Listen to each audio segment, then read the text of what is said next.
성경 말씀 출애굽기 3장 13절에서 15절 말씀 우리 함께 공독하겠습니다. 모세가 하나님께 아뢰되 내가 이스라엘 자손에게 가서 이르기를 너희의 조상의 하나님이 나를 너희에게 보내셨다 하면 그들이 내게 묻기를 그의 이름이 무엇이냐 하리니 내가 무엇이라고 그들에게 말하리이까. 하나님이 모세에게 이르시되 나는 스스로 있는 자이니라. 또 이르시되 너는 이스라엘 자손에게 이같이 이르기를 스스로 있는 자가 나를 너희에게 보내셨다 하라. 하나님이 또 모세에게 이르시되 너는 이스라엘 자손에게 이같이 이르기를 너희 조상의 하나님 여호와 곧 아브라함의 하나님 이삭의 하나님 야곱의 하나님께서 나를 너희에게 보내셨다 하라. 이는 나의 영원한 이름이요 대대로 기억할 나의 증언이라. 아멘. 창세기에서 보면은 그 하나님이 인류의 최초의 사람 그 아담을 만드시고 아담에게 그 하여야 할 일의 과업을 주었습니다. 무슨 일을 아담에게 맡겼느냐 하면은 아담으로 하여금 하나님이 창조한 모든 만물에게 이름을 지어주라는 그런 과업을 주었습니다. 그래서 창세기 2장 19절에 보면은 그 여호와 하나님이 흙으로 각종 들짐승과 공중의 각종 새를 지으시고 아담이 무엇이라 부르나 보시려고 그것들을 그에게 이끌어 가시니 아담이 각 생물을 부르는 것이 곧 그의 이름이 되었더라. 자, 아담을 만들어 놓고 하나님이 창조한 모든 만물을 아담에게 데리고 오고 동물도 데려오고 공중의 새도 데려오면 아담이 그것을 보고 이름을 짓는 것을 보고 하나님이 기뻐하셨습니다. 자, 아담은 참으로 이 천재적인 머리를 가지고 있는 사람이었습니다. 사람 중에서 가장 멋있는 사람은 다윗이 아닙니다. 아담이 가장 멋있는 사람이었고 천재적인 머리를 가졌습니다. 자, 아담이 하나님이 창조한 모든 만물의 이름을 지었지요. 그 이름 짓는 것은 그 사물에 대해서 거기에 대해서 어떤 영감을 가지고 있어야지 바르게 이름을 지을 수가 있는 것이죠. 예를 들면은 토끼는 굉장히 귀엽잖아요. 그래서 토끼라고 그래야지 토끼를 보고 곰같이 미련하다고 곰 그러면 안 된단 말이에요. 토끼는 토끼, 곰은 곰이란 말이에요. 그 다음에 또 아담이 이름을 지어놓고 그걸 잊어버리면 안 돼요. 오늘은 토끼라고 불러놓고 내일은 여우라고 불러버리면 그 혼돈이 돼서 안 된단 말이에요. 그러니까 하나님이 지은 그 모든 만물을 아담이 이름을 짓고 아담이 기억하고 있었다. 그 놀라운 그런 그 창조적인 머리를 가지고 있고 영감이 있었죠. 그래서 이 이름 짓는다는 것은 굉장히 그 창조적인 것이에요. 그 옛날에는 그 성도들이 아기를 낳으면은 그 목사한테 와가지고 이름을 지어달라고 그렇게 부탁하는 일이 종종 있었어요. 저도 한국에서 그 이름을 지어달라고 그래서 그 한 성도에게는 그 김신웅이라고 믿을 신자 수커둥자 남자답게 믿어라 그렇게 이름을 준 기억이 있어요. 굉장히 좋아하더라고요. 또 미국에 와서는 또 한 사람이 이름을 지어달라고 해서 아들 이름을 빅터라고 지었더니 부모가 굉장히 좋아하더라고요.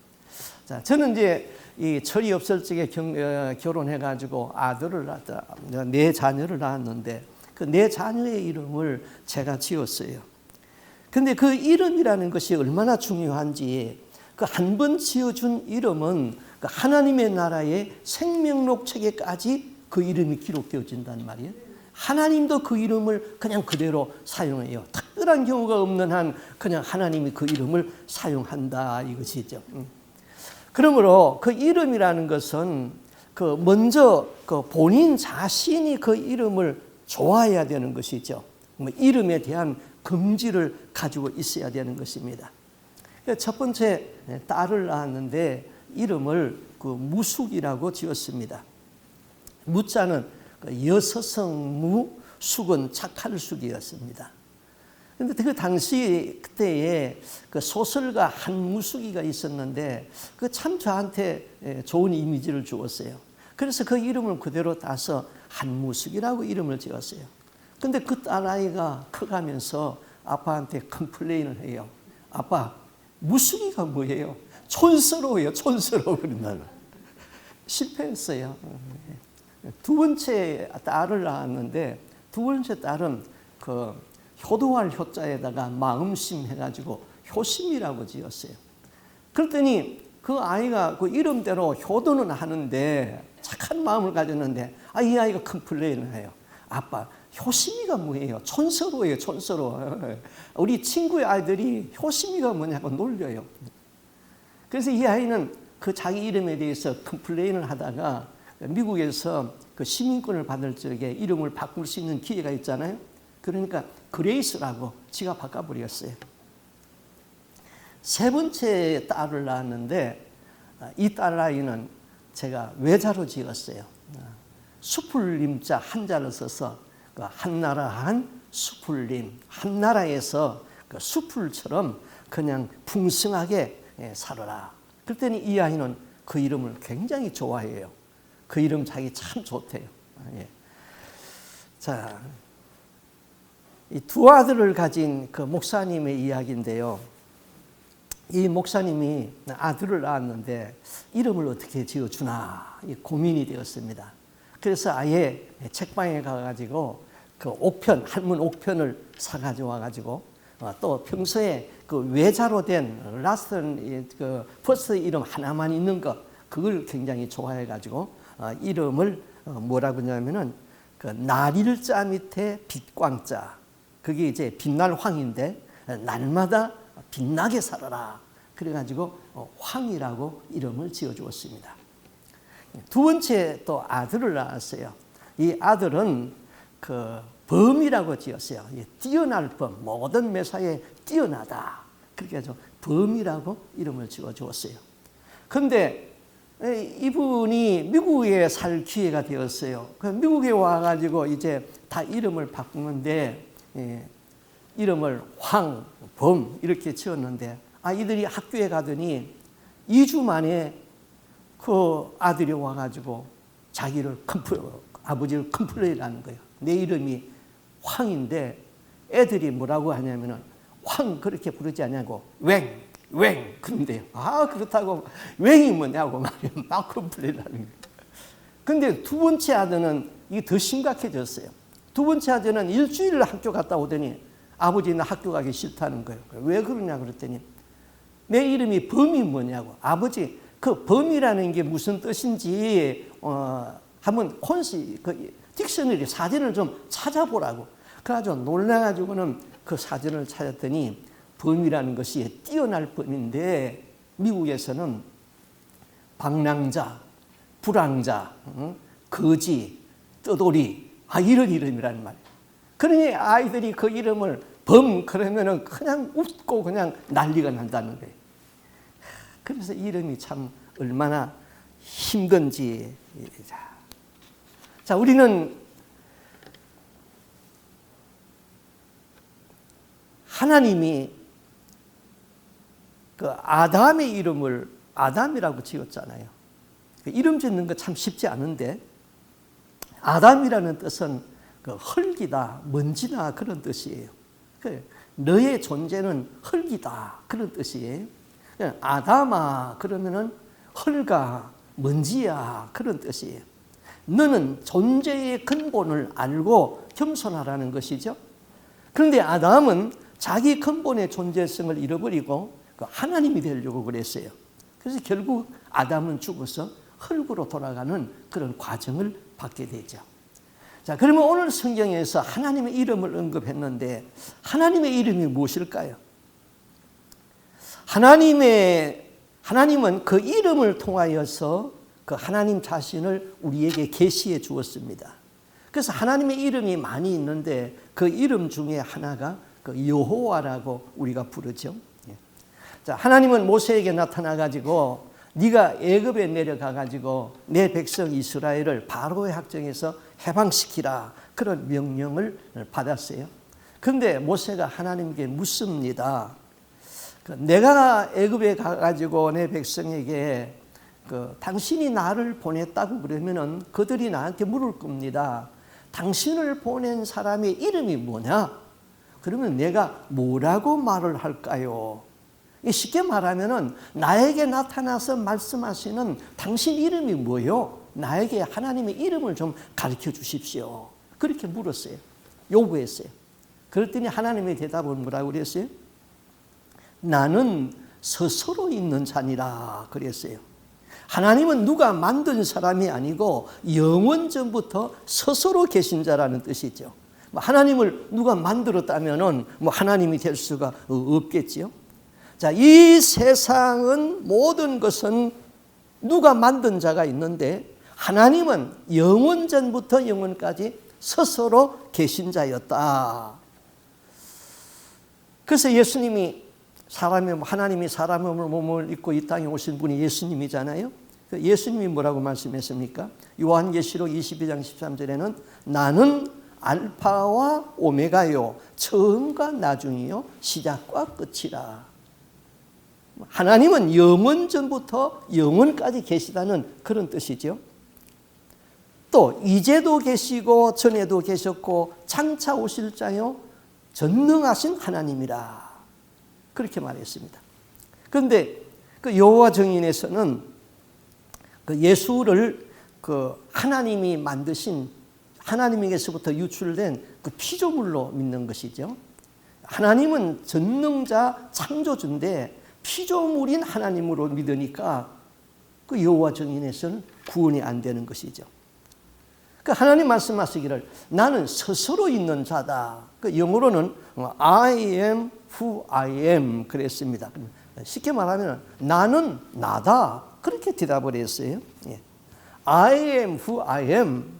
나는 나다. 나는 영원히 있는 자존자다. 그런 말이에요.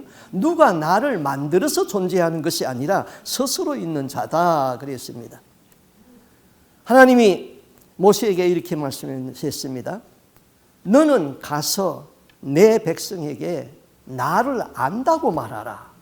하나님을 안다고 말하라. 그랬어요. 자, 모세는 하나님을 만나서 하나님을 알았습니다.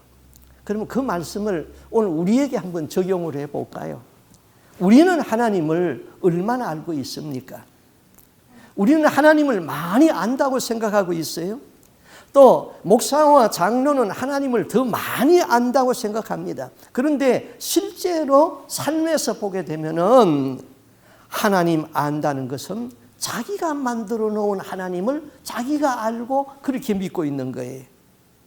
마지막 때에 심판을 받고 구원을 받지 못하는 것은 하나님을 잘못 알았기 때문에 그런 것이죠. 그래서 잘못 믿어서 구원해서 낙오되는 거예요. 엘리 제사장 시대에 엘리 제사장의 두 아들이 있었습니다. 그들이 그 여호와를 알지 못했어요. 그래서 사무엘상 2장 12절에 보면은 엘리의 아들들은 불량자라 여호와를 알지 아니하더라 그랬어요. 그들은 대를 이어가지고 제사장을 했는데 하나님을 누구보다도 더 잘 알을 사람들이죠. 그런데 하나님을 알지 못해서 성전에서 불량한 짓을 하다가 그 둘은 다 죗값으로 죽습니다. 또 모세 시대 때에 그 모세의 형 아론은 대제사장이었잖아요. 그럼 아론의 아들들은 아버지를 도와서 제사장으로 일을 했습니다. 그런데 아론의 아들 나답과 아비후가 성소에 들어가서 분향을 하는데 그 분향을 할 적에는 반드시 번제단에 있는 불을 가지고 와가지고 향을 피워야 되는데 다른 불을 사용했다 그랬어요. 그래서 하나님이 그 자리에서 적사하게 죽여버렸습니다. 레위기 10장 1절에서 이렇게 말하죠. 아론의 아들 나답과 아비후가 각기 향로를 가져다가 여호와의 명령하지 않은 다른 불을 담아 여호와 앞에 분향하였더니 불이 여호와 앞에서 나와 그들을 삼키매 그들이 여호와 앞에서 죽은지라. 모세가 이르시되 이는 여호와의 말씀이라 이르시기를 나는 나를 가까이 하는 자 중에 내가 거룩하다 함을 얻겠고 온 백성 앞에 내가 영광을 얻으리라 하셨느니라. 자, 나답과 아비후는 모세와 아론의 지도를 받는 제사장이었단 말입니다. 하나님을 잘 아는 사람이었어요. 그런데 왜 이런 실수를 해버릴까요? 하나님을 그냥 잘 모르는 사람같이 그냥 죽어버렸단 말이에요. 자, 이 사건이 있은 후에 모세가 하나님의 말씀을 받아가지고 율법을 선포했어요. 레위기 10장 8절이죠. 여호와께서 아론에게 일러 가라사대 너나 네 자손들이 회막에 들어갈 때에 성소에 들어갈 때에 포도주나 독주를 마시지 말아서 너희의 죽음을 면하라. 이는 너희 대대로 영영한 규례니라. 이 말씀을 보면은 나답과 아비후가 술을 마시고 독주를 마시고 정신이 오락가락 하는 중에 하나님이 명한 계명을 잊어버리고 다른 불을 사용했다는 것이죠.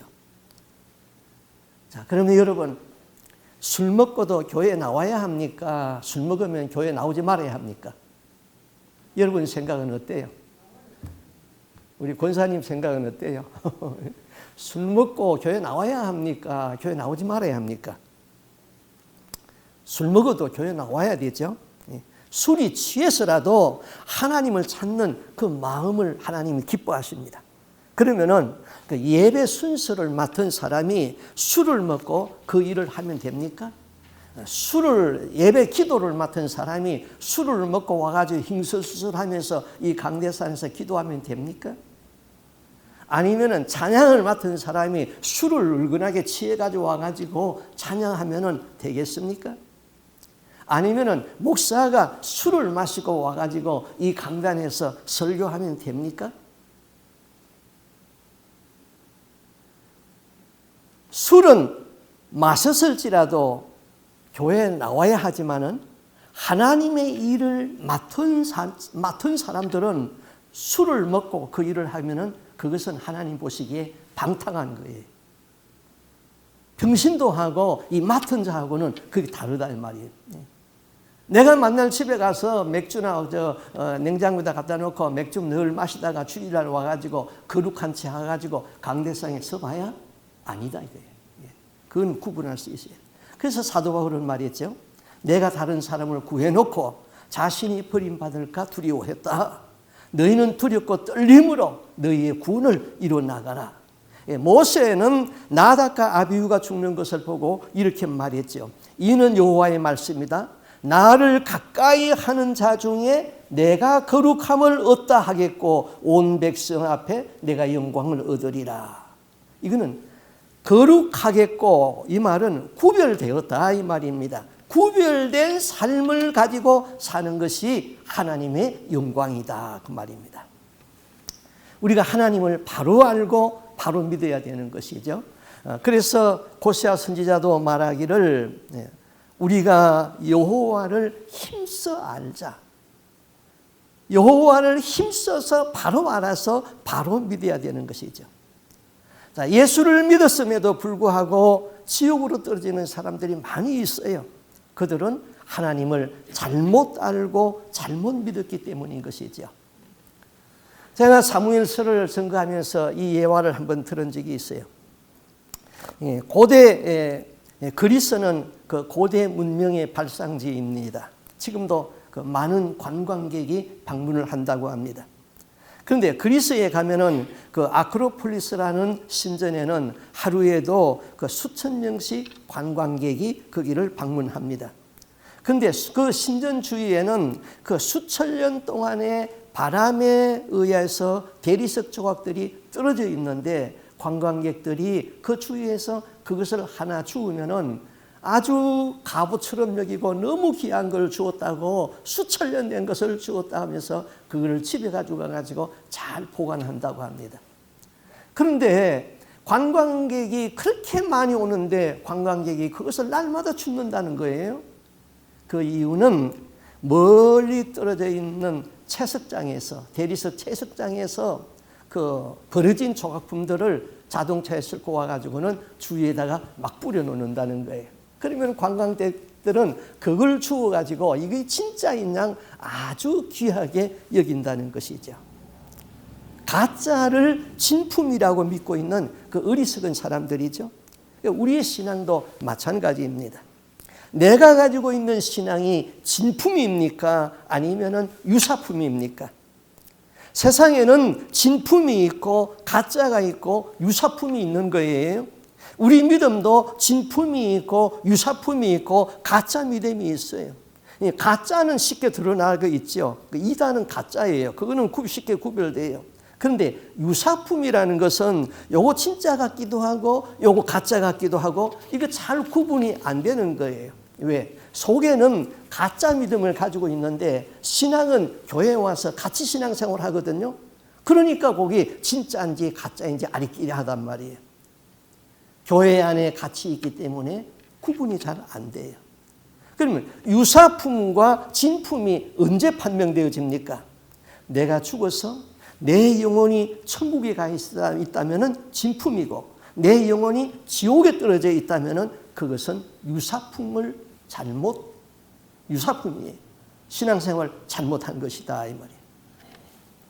진리는 탐구에 의해서가 아니라 하나님의 계시에 의하여서 깨달아지는 거예요.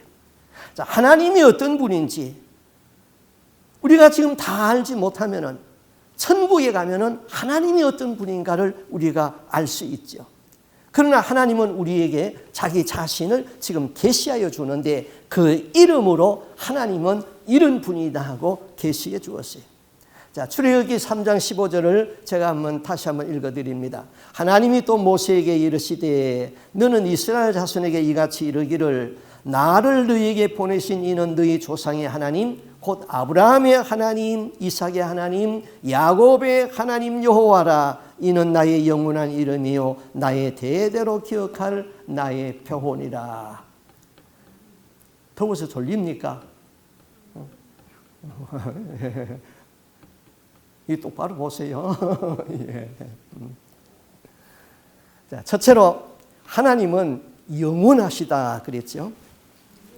자, 전에도 말씀드렸지만은 그 히브리 이름으로 된 하나님의 이름은 그 자음 넉자로만 되어 있습니다.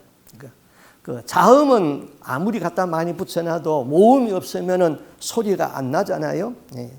그래서 구약의 성도들이 성경을 읽다가 자음으로 된 하나님의 이름이 나오면은 그는 눈으로 읽었어요. 소리를 내지 않았어요. 네. 그러니까 너무 불편했어요. 그래서 14세기, 15세기 경에 그 발티칸의 그 사제가 그 주라는 로드에 붙어 있는 그 모음을 떼다가 그 자음으로 된 하나님의 이름에다가 갖다 붙였어요. 그러니까 이름이 여호와 그렇게 발음이 났습니다. 오늘날도 유대인들은 성경을 읽을 때에 그 자음으로 이름으로 된 그 성경 이름이 나오면은 하셈 그럽니다. 하셈 그는 그 이름 그런 뜻이에요. 그 이름 그런 뜻이지 그냥 하셈하고 넘어가는 거예요. 그거는 하나님의 이름이다 이 말인 것이죠. 그런데 1947년에 요르단의 목동이 그 사해 근처에서 동굴에서 주전 2세기경에 쓰여진 그 이사야서 사본을 발견했습니다. 그것을 사해사본이라고 그러는데 성경학자들이 사해사본을 연구하다가 자음으로 모았던 하나님의 이름에 그 모음이 잘못 붙여진 것을 알았어요. 그래서 모음을 다시 붙였어요. 그랬더니 발음이 이건 여호와가 아니고 야훼 그렇게 나왔어요. 그래서 야훼 이름이 된 것이죠. 자, 그러면은 하나님의 이름이 여호와이든 야훼이든 이것은 사람이 만든 이름이죠.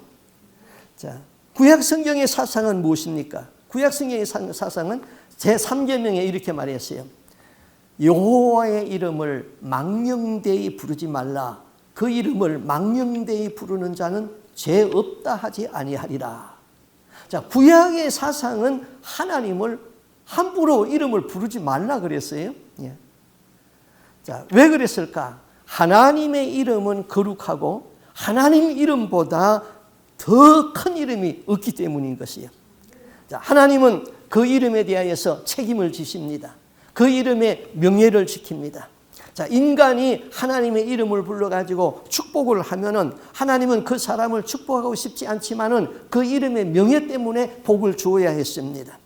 또 하나님의 이름으로 저주를 하게 되면은 하나님은 그 이름에게 그 사람에게 저주를 하고 싶지 않지만은 그 이름의 명예 때문에 저주를 해야 했습니다. 그런데 인간은 하도 못돼 가지고 축복은 하지 아니하고 계속 사람들에게 저주만 하니까 하나님이 그 이름을 부르지 말라 그렇게 말했던 것입니다. 그래서 우리가 예수 믿는 사람들이 혹시나도 뭐 싸울 적에 예수 믿는 사람이 뭐 그렇게 말하면은 하나님의 영광가리예요. 목사가 장로가 뭐 그럴 수 있어. 싸울 적에 목사 장로 이름 부르라고 준 이름이 아니에요. 그렇기 때문에 싸울 적에 그런 이름, 성직의 이름을 불러서 싸우게 되면은 하나님의 영광이 가려지는 것이죠. 그 다음에 이름을 짓고 이름을 부른다는 것은 그 사람에게 속하였다는 것이죠. 자, 아담의 이름은 누가 지었습니까? 하나님이 지었죠. 그러니까 아담은 하나님에게 속했어요. 자녀들의 이름은 누가 지었어요? 부모가 지었지요. 그러니까 그 자녀들은 부모에게 소속되었어요. 예. 자, 미국에서는 여자가 결혼을 하면은 그 남자 성을 따라가게 되잖아요. 그거는 그 성경적인 사상인 거예요. 성경적인 사상이에요. 예.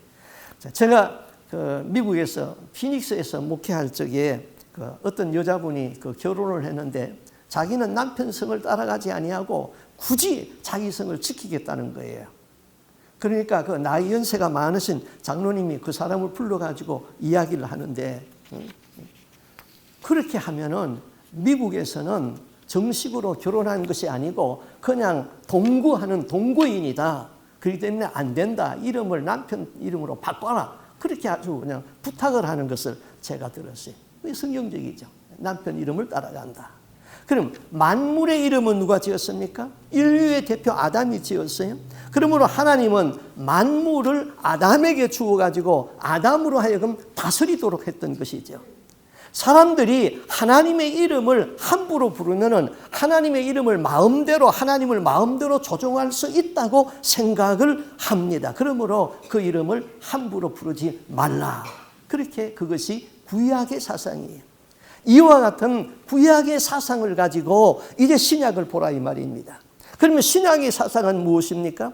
구약의 여호와의 사상은 여호와는 신약에서는 예수로 완성이 되었어요. 그래서 신약에서는 여호와라는 이름이 없어요. 여호와가 곧 예수이기 때문이죠. 구약에서 하나님의 이름은 야훼, 또 미국 사람들은 갓, 한국 사람은 하나님, 일본 사람은 가미사미, 다 이거 사람이 지어놓은 이름이죠. 그러나 하나님의 이름을 스스로 주었는데 예수라는 이름을 주었어요. 예수는 사람이 지은 이름이 아니에요. 하나님이 지으신 이름이에요. 아들을 낳으리니 이름을 예수라 하라. 그는 자기 백성을 저희 죄에서 구원할 자이심이니라. 예수, 구원자라는 말인 것이죠. 그러니까 신약에서는 누구든지 주의 이름을 부르는 자는 구원을 얻으리라. 구약에서는 하나님의 이름을 망령되이 부르지 말라 그랬는데 신약에서는 구원자 예수를 부르라 이 말이죠. 그러면은 예수님은 구약의 여호와를 뭐라고 가르쳐 주었습니까? 우리에게 아버지라고 가르쳐 주었어요. 너희의 친아버지다. 아버지다. 그렇게 가르쳐 줬어요. 그러면서 내 이름으로 기도하라. 너희가 내 이름으로 무엇을 구하든지 기도하면 내가 시행하리니 이는 아버지로 하여금 아들을 인하여 영광을 얻게 하려 하심이니라. 예수의 이름으로 무엇이든지 기도하고 구하라. 그러면 그 이름에 책임을 지고 다 이루어 주시겠다. 여러분 이런 이야기가 있어요. 이게 심각한 이야기인데 여러분은 어떻게 이런 일을 만나면 어떻게 할 것인지 한번 저한테 답을 한번 해주세요. 한국에서 한 처녀가 미군을 사귀었어요. 그래서 열렬히 연애를 했는데 부모가 그렇게 반대를 했는데도 그 미국 사람하고 결혼을 해. 한국에 여동생이 있는데 이 여동생이 미국에 와서 공부를 하고 싶어요. 그래서 언니한테 자꾸 졸라가지고 나도 미국에 가서 좀 공부 좀 하게 해달라고. 그렇게 해서 그 여동생을 또 미국으로 데리고 왔어요. 자, 미국에 돌아왔었는데 그 자기 남편이 그 자기 여동생에게 이제 영어를 가르칩니다. 그리고 또 그 여동생도 그 자기 형부를 굉장히 좋아하고 따랐습니다. 그런데 이게 가정이 발칵 뒤집어지는 일을 만들어 놨어요. 그 여동생이 남편의 아기를 갖게 돼버렸어요. 자, 이게 어떻게 합니까? 자기 동생하고는 철천지 원수가 돼버렸어요. 자기 남편이 동물처럼 보였어요. 저기 사람인가 저기 개인가 뭐 도무지 같이 살 마음이 없어져 버렸어요. 거기에다가 자기 동생이 이제는 애기 그 임신을 해놓고는 죄책감이 생기니까 자꾸 사람만 안 보면은 죽을 궁리만 하고 있는 거예요. 거기에다가 자기 남편은 집을 나가버렸어요. 살다 보면은 이런 일 만날 수 있어요. 자, 여러분 그러면은 어떻게 하겠어요?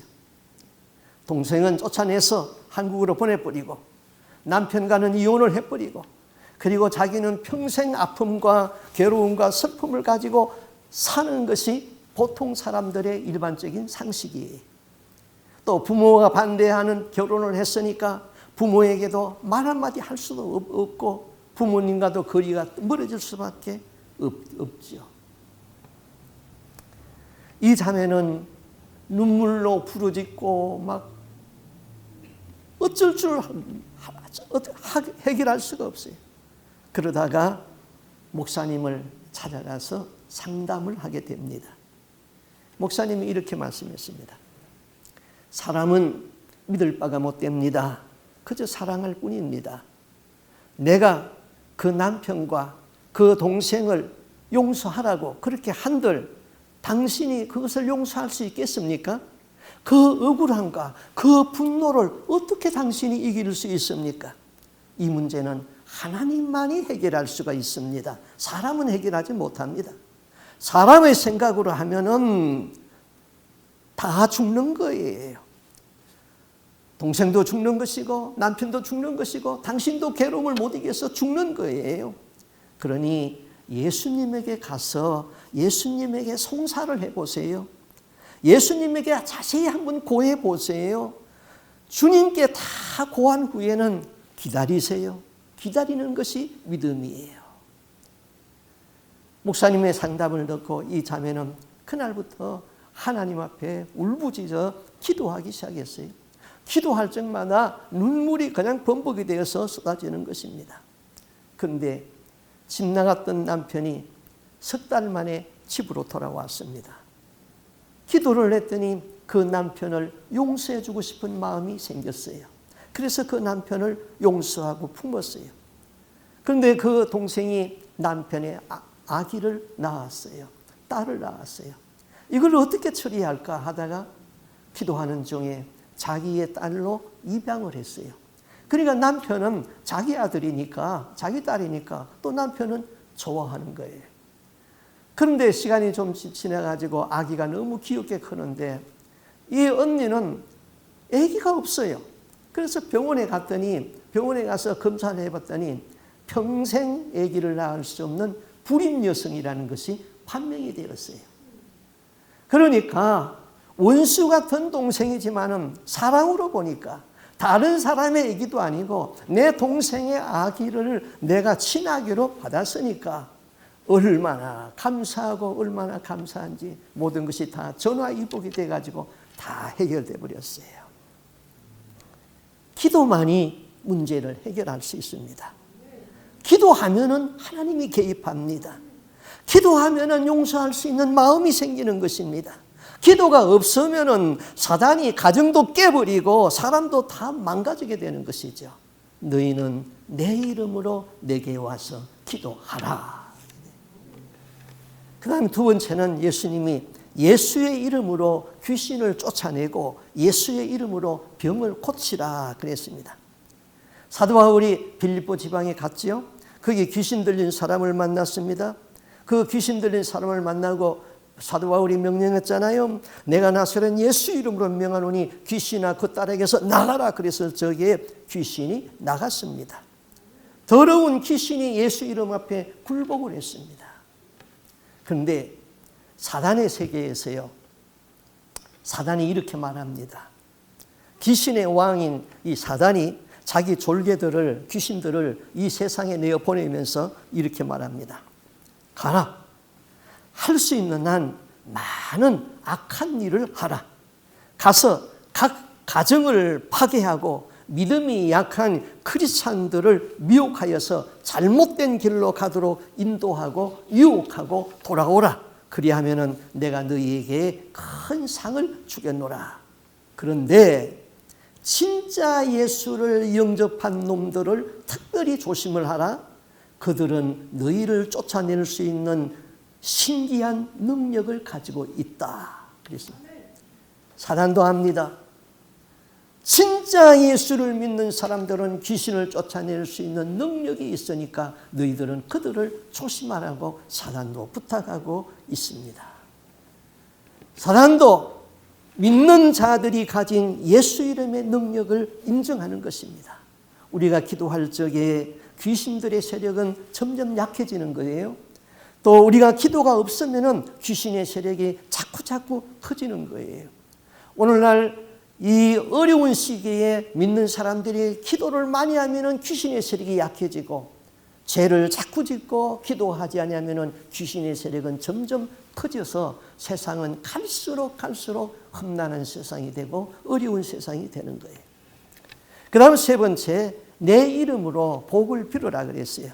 누구든지 내 이름으로 복을 빌면은 그 복이 합당하면은 그 사람에게 임하고, 그 사람에게 합당하지 아니하면은 복을 빈 사람에게 돌아온다 그랬습니다. 그러니까 부지런히 예수의 이름으로 복을 빌어야 되는 것이죠. 그 이름의 명예를 걸고 하나님은 복을 주시는 것입니다.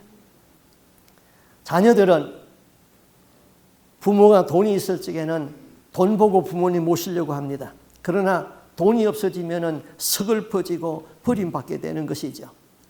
그러나 예수의 이름으로 자녀들에게 복을 비는 부모는 자녀들이 서로 모시고 가려고 그럽니다. 왜? 기도하는 부모님 모시고 있으면 복이 되니까요. 신앙 있는 사람들은 다 그렇게 하는 것입니다. 예수의 이름을 믿어서 구원을 받습니다. 예수의 이름을 믿어서 신적인 권세가 나타납니다. 예수의 이름으로 복을 받습니다. 또 예수의 이름으로 마귀가 쫓겨나가는 것이죠. 예수의 이름으로 병을 고칩니다. 예수 이름은 능력이죠. 예수 이름은 생명이에요. 예수 이름은 영생인 것이죠. 그 이름을 불러라. 자, 첫 번째로 하나님은 영원하시다고 그랬어요. 그 두 번째로 하나님은 불변하신다 그랬어요. 하나님은 불변하시에요. 그런데 인간은 너무 변덕이 많아요. 자, 말라기 3장 6절에 보면은 나 여호와는 변하지 아니하나니 그랬어요. 자, 세상도 변하고 인심도 변하고 모든 것이 다 변하는데 변하지 아니하는 것 하나 있습니다. 하나님은 변하지 않는다. 만약에 하나님이 한번 변덕 부린다고 생각해 보세요. 그 하나님을 어떻게 믿겠습니까? 사람은 변덕을 많이 부려요. 자, 목회를 하면서 참 피곤한 것, 그거는 변덕 부리는 사람 만나면 정말 피곤해요. 어떻게 어제 한 말 다르고 오늘 할 말이 다를까? 어제는 이렇게 말해놓고 오늘은 왜 이렇게 행동할까? 자, 변덕 부리면 참 피곤해요. 되게 우리나라 사람들은 그 강원도 사람들이 변덕을 안 부린다고 그러죠. 왜? 강원도는 산골이기 때문에 아침에 눈을 뜨고 나면은 어제 보던 그 산, 또 아침에 눈을 뜨면은 어제 보던 그 바위 하나도 변하지 않았어요. 그러니까 사람도 변하지 않아요. 근데 이 오레곤 사람들은요, 이 겨울이, 여름에는 좀 괜찮은데 겨울에는 날씨가 얼마나 변덕을 많이 부려요. 금세 해가 났다가 금세 비가 났다가 하루에도 몇 번씩 그러잖아요. 근데 오레곤 사람들은 정말 참 변덕 많이 부르는 것 같아요. 그런데 우리 교회는 참 변함없는 사람들이 있어서 참 복돼요. 변함없는 우리 필미주 집사님 복 받을지어다. 예, 예. 우리 변함없는 우리 이인아 집사님, 전정호 집사님, 우리가 저기 조성철 성도님 복 있을지어다. 예. 사도 바울도 목회하면서 이 변덕 부리는 사람 너무 많이 봤어요. 그런데 에베소 교인들을 보니까 변덕을 안 부렸어요. 그래서 에베소서의 편지를 쓰다가 제일 마지막에다가 이렇게 축복을 합니다. 우리 주 예수 그리스도를 변함없이 사랑하는 모든 자에게 은혜가 있을지어다. 참 변함없이 우리가 살아가면 얼마나 좋을까요? 왜 하나님은 자신을 소개하기를 나는 아브라함의 하나님, 이삭의 하나님, 야곱의 하나님이라고 이렇게 말을 했을까요? 내가 그들 너희 조상 그들에게 한 약속을 내가 잊지 않고 변덕 부리지 아니하고 내가 기억하고 있다는 것입니다. 시편 89편 34절에도 그랬어요.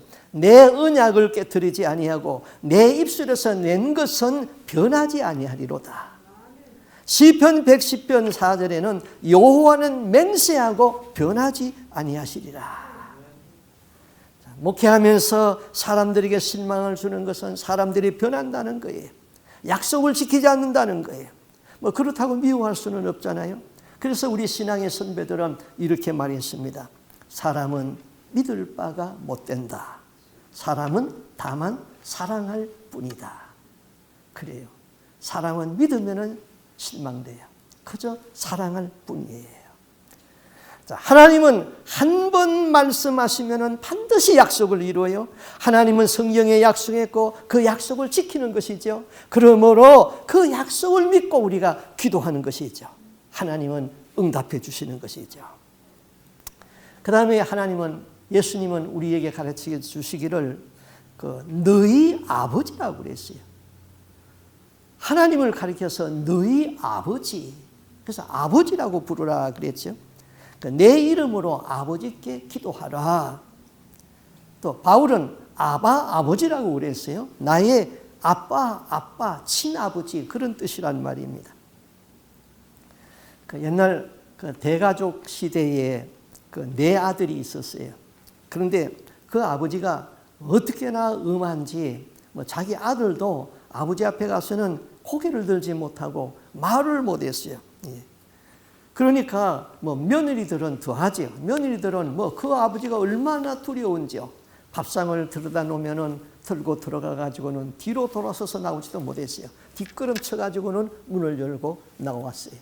그런데 막내 아들이 결혼을 했는데 그 막내 아들의 그 부인 며느리는 이게 버릇도 없고 이거 시아버지도 무섭지도 않아요. 그래서 시아버지가 밥상을 들고 들어가 가지고는 그 앞에 앉아가지고는 시아버지하고 이야기를 하는 거예요.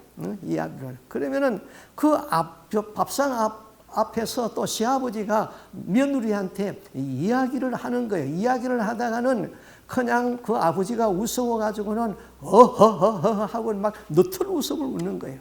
이 위에 새 동서는 바짝 긴장이 돼가지고는 저게 또 시아버지한테 가가지고는 저거 실수하는 건 아닐까 하고는 긴장이 됐어요. 근데 그 막내 며느리는 그 시아버지 앞에 밥상 앞에 앉아가지고 아버님 요거 잡숴 보세요. 요거 맛있지요. 요거 아버님 드시라고 만들었어요. 또 맛있는 거 먹고 싶은 거 있으면 저한테 얘기해 주세요. 이렇게 해서 아양을 떨면서 그 앞에서 이야기를 한다 이 말입니다. 그 엄하신 시아버지는 버릇없는 그 막내 며느리가 기웃기만 한 거예요. 하나님과 우리의 관계는 이 관계입니다. 하나님은 우리의 마음을 원하는 것이죠. 엄하신 하나님이 아니에요. 우리가 하나님 앞에서 예의를 갖추려고 하면은 어떤 피조물이라도 그 앞에서 머리를 들 수 없다 그랬어요. 다니엘도 그 앞에서 죽은 자같이 되었습니다. 하나님은 아버지, 나의 친아버지이다. 자, 첫째로 하나님은 영원하신 하나님, 두 번째로 하나님은 불변하시는 하나님, 세 번째 그 하나님은 현존하시는 하나님이에요. 자, 모세야 애굽에 내려가서 내 백성을 구원하라 그랬을 적에 모세는 당신 이름이 뭐요? 나한테 이름을 가르쳐 주세요. 그랬을 적에 하나님의 대답은 I am who I am. 나는 나다 그랬습니다. 근데 그 말씀을 보면은 하나님이 현재형으로 말씀을 했어요. 요한복음의 8장에 보면은 유대인들이 예수님에게 나와가지고 시비하는 장면이 나와요. 너희 조상 아브라함이 나의 때 볼 것을 보고 즐거워하였느니라. 예수님이 그렇게 말했어요. 그러니까 유대인들이 시비를 걸었어요. 아니, 네 나이가 보니 50도 안 된 것 같은데 아브라함을 네가 보았다고? 이거 참 이렇게 대답해 시비가 붙었죠. 그때 예수님이 이렇게 대답을 했어요. 진실로 진실로 너희에게 말한다. 아브라함이 나기 전부터 내가 있느니라 그랬어요. Before Abraham was born, I am. 이게 I am이라고 그랬어요. 과거로 너희 조상 아브라함이 있을 때 나도 있었다 그렇게 말하지 않냐고 현재로 지금 말하고 있는 것이죠. 하나님은 과거에도 계셨고 현재도 계시고 미래도 계세요. 그거는 인간이 만들어 놓은 시간이에요. 인간은 과거가 있고 현재가 있고 미래가 있어요. 그러나 하나님은 영원 전부터 영원 끝까지 현재예요. 하나님의 시간은 I am. 하나님은 현재이십니다. 하나님의 이름을 우리는 바로 믿고 하나님을 우리가 의지하고 하나님을 우리가 바르게 알아서 그 이름에 합당한 삶을 살고 그 이름으로 우리가 기도하고 그 이름으로 우리가 복을 받고 그 이름에 영광을 돌릴 수 있는 우리의 삶이 되기를 바랍니다. 아멘. 기도하겠습니다.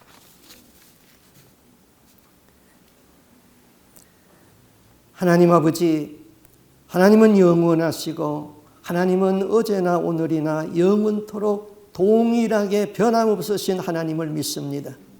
그런데 우리는 너무나도 쉽게 변하였고 변덕을 부렸습니다. 그리고 우리의 믿음도 변질된 믿음이 너무나도 많습니다. 그 변질된 믿음을 가지고는 구원받을 수 없다고 했사오니 우리가 첫사랑을 회복하게 하여 주옵시고 끝까지 변질되지 아니하고 하나님이 찾으시는 사람으로 살게 하여 주시옵소서. 하나님 우리에게 주신 예수의 이름의 능력을 구합니다. 원수까지도 꾸짖을 수 있는 말씀의 능력의 담력을 허락하여 주시고 그 이름으로 우리가 축복하게 하여 주옵시고 그 이름으로 명예를 걸고 살다가 그 이름으로 구원을 받아서 하나님의 나라에 영원히 들어갈 수 있는 하나님의 백성으로 살게 하여 주시옵소서. 모든 영광은 주님으로부터 와서 주님에게 돌아가게 하여 주시옵소서. 말씀에서 우리가 새로워지고 예수의 이름으로 능력을 받아서 귀신도 쫓겨나가고 구하는 것마다 응답되어지는 그 능력 가운데 살기를 소원하옵고 존귀하신 예수님 이름으로 기도하옵나이다. 아멘.